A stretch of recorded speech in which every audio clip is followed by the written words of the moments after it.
ভাই বললে দিছি একদম ছাড় না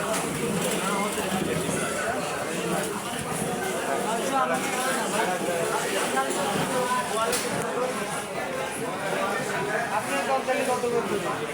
বন্ধ করতে দিত আপনারা বলবেন যদি হয় আমরা দিয়ে দেবো আমাকে রাখতে হবে আপনি বলেন আপনি তাহলে 50 টাকা কমলে ঝালটার ভিতরে ভাই বল মাছ নেওয়া লাগবে না ভাই বল মাছটা লাগবে না এইটা দেবেন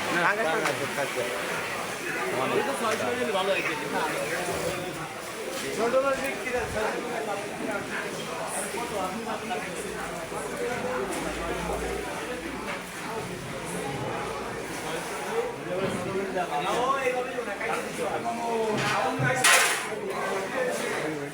ওই 600